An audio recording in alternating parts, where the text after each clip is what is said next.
Republican Governor Scott Walker talking to a man he thinks is his billionaire corporate benefactor, David Koch. The governor talking about how he thinks that he has started a right-wing revolution in state politics. Listen. I talk to Kasich every day. You know, John's got to stand firm in Ohio. I think we do the same thing with Rick Scott in Florida. I think Snyder, if he got a little more support, probably could do that in Michigan. I mean, you start going down the list, you know, a lot of us, there's a lot of us new governors who got elected to do something big. You're the first domino. Yep. This is our moment. This is our moment. Self-esteem, not a problem for Governor Walker, even if he does have problems screening his phone calls. Again, the man that Wisconsin Governor Scott Walker thinks he is speaking to there is David Koch, a billionaire conservative who made his money the old-fashioned billionaire conservative way. He inherited an oil and chemical company from his dad. An oil and chemical company that happens to be based right here, or at least near here, in Wichita, Kansas. Interstate rivalry, I did not know. The voice on the other end of the governor's phone call, however, was not David Koch. It was a prank call. We'll have more on that in just a moment. But what's important here is that what Scott Walker was saying to this guy he thought was this billionaire was how all these other states are going to follow in his Scott Walker footsteps because he's doing this big, great thing in Wisconsin in taking on and taking apart the unions. Not only is that starting to not work out for Governor Walker in Wisconsin, it's also not really working out in all of the other states that he mentioned so excitedly. You heard him mention his good pal Rick Snyder, governor of the great state of Michigan, right? Well, Governor Snyder is now facing hundreds of his own police officers and firefighters protesting against him at the state capitol in Lansing. Protests that promise to ramp up in the coming days and over the coming weekend. That's Michigan. In Ohio, things are as yet unresolved, but no matter how often Governor Walker says he is talking to Governor Kasich in Ohio, things are not going the Republicans' way there either. Republicans there are already starting to cave on key portions of their union stripping bill, and protests against it are still growing. In Florida, also mentioned by Scott Walker as a place that would follow in his big Scott Walker footsteps, that is seeming more and more unlikely. The very, very, very Tea Party Republican governor there, Rick Scott, just came out in support of some union bargaining rights, even for public employees. Republicans threw this punch. They started it. They really wanted this fight. They wanted it in all of these states across the country. And they're getting it. And it's really not working out all that well for them. Republican legislators in Indiana were forced to withdraw their union stripping bill today after pressure mounted from protesters and from Democratic legislators who fled the state.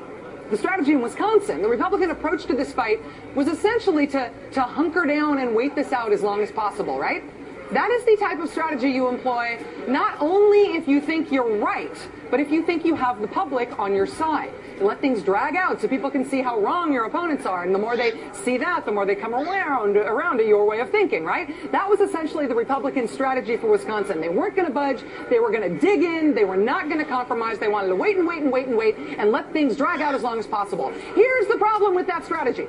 What we know from very recent political experience is that sometimes when protests go on for a really long time, people start to associate the thing that is being protested with the chaos and division and disruption that comes from big sustained protests. For example, the summer of 2009 when the health reform battle was going on. Remember the summer of the death panel screaming town halls? The impression that had on most of the country, on people who weren't prone to go out and yell about anything, was that there must be something wrong with the health reform bill. Because whenever I hear about it, it's always people screaming at each other. It seems like it's divisive. It's making people hate each other. It makes me have sort of a bad feeling, even if I don't really know why. Totally aside from the policy merits of the debate, the screaming and the chaos that surrounded the health reform protests probably served to weaken support for health reform. Because it went on for a long time, and it became really divisive and loud. Same idea here in the case of Wisconsin. The Republicans are the ones dragging it out. You don't necessarily have to sympathize with the protesters. If people are protesting against something for a really long period of time and they're making a really big ruckus about it, then that thing itself is likely to become less popular. And that thing is the governor of Wisconsin's attempt to strip union rights by any means necessary. And so losing the loss of support for that proposal is what is starting to happen here. This holding out as long as you can strategy by the Republicans is not working. Look at this. This is a new Gallup poll that just came out yesterday. Americans were asked if they wanted their state to take up a bill similar to the one in Wisconsin. 61% of Americans say no. 61%. The Republicans thought they were going to win this one. Look at this, 61%. And the numbers are even worse for them when you break it down. Among Democrats, 78% oppose stripping state employees of their union rights. Among independents, it's 62% who oppose what's happening in Wisconsin. Even among Republicans, they do have a majority on their side, but it is only a bare majority. What's happening in Wisconsin only supported by a bare majority of 54% of Republicans. So sure, okay, Republicans mildly like this. But for everybody else in the country, it is dramatically unpopular. Republicans have misjudged whether or not people were going to agree with them on this. People really don't agree with you guys on this. Maybe it works for your base, but overall as an issue, it's not working. All that stretching this out is doing is putting a spotlight on the fact that what you're doing is a really unpopular thing, and it's giving yourself the opportunity, it turns out, to make all sorts of embarrassing mistakes. Exhibit A, falling for quite literally the oldest trick in the book, at least the oldest trick in the book since there have been phones. The prank phone call, really? Scott Walker heard here, laying out his secret plan to trick Democrats into returning to the state to talk to him. Laying out his secret plan to some guy somebody told him is a billionaire. Laying out how he's going to trick Democrats into coming back to the state so he can allow Republicans to hold their vote. Legally, we believe once they've gone into session, they don't physically have to be there. If they're actually in session for that day and they take a recess, the 19 Senate Republicans could then go into action and they'd have a quorum because they started out that way. My sense is, hell, I'll talk if they want to yell at me for an hour. I'm used to that. I can deal with that, but I'm not negotiating. Bring a baseball bat. That's what I do. I have one in my office. You'll be happy with that. I got a slugger with my name on it. Beautiful. Beautiful, says the fake billionaire. I got a slugger with my name on it. Guess you'll have to save that Louisville slugger for your next meeting now that the Democrats know what your trick was. Mr. Walker talked a lot about strategy with fake David Koch, actually.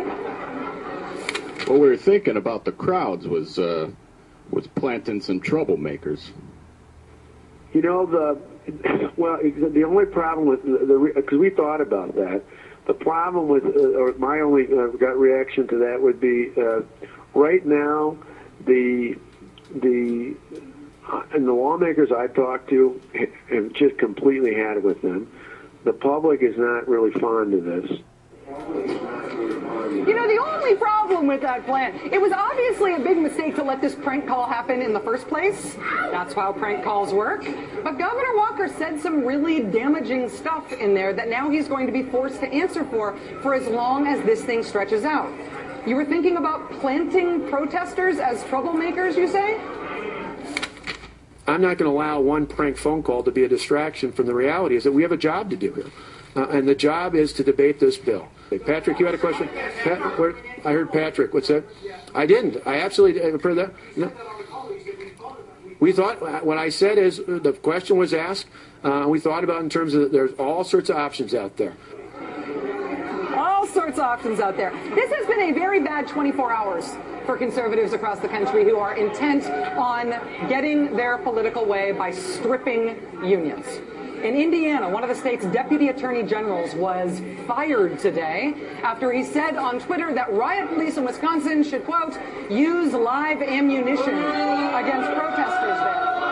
When asked by a reporter from Mother Jones Magazine to please clarify that remark, this now former Indiana state official said, quote, you're damn right I advocate deadly force. The Atlanta Journal-Constitution reporting today that the guns and ammo references on the right may extend down to protests in Georgia as well. Conservative activists appeared to call for an armed counter-protest against union rights in Atlanta. Republican Governor Scott Walker got the national fight that he wanted in Wisconsin, but it does not appear to be a fight that Republicans are winning. Mr. Walker's position has become so weakened in Wisconsin at this point that what he's resorted to is just frequently and increasingly hysterically threatening to fire thousands of state employees if he doesn't get what he wants. The missing Senate Democrats must know that their failure to come to work will lead to dire consequences very soon. Failure to act on this budget repair bill means at least 1,500 state employees will be laid off before the end of June. If there's no agreement by July 1st, another 5,000 to 6,000 state workers, as well as 5,000 to 6,000 local government employees would also be laid off. So this is the political calculus that Governor Walker has earned himself. He's now the guy who's telling Wisconsin he's going to get rid of thousands of jobs in order to do something that is super unpopular. Does that fit on a bumper sticker? 4 more minutes? And in case anybody needed to be reminded that what's happening in Wisconsin right now isn't actually just about Wisconsin, in case anybody needed to be reminded about whose agenda this really is, here's the reminder that Governor Walker has given his whole state. A $340,000 television ad buy from the real billionaire oil and chemical industry brothers from Wichita. An ad from their group, Americans for Prosperity, that is entitled Stand with Scott Walker. A nice reminder of whose interest this whole union stripping thing really serves. We have now reached the end of day 9 of the massive protests in Madison, Wisconsin, protests that have now spread into a number of surrounding states. Republicans wanted this. Republicans had a plan here to hunker down and wait it out. It might be time for them to start thinking about Plan B. Yes.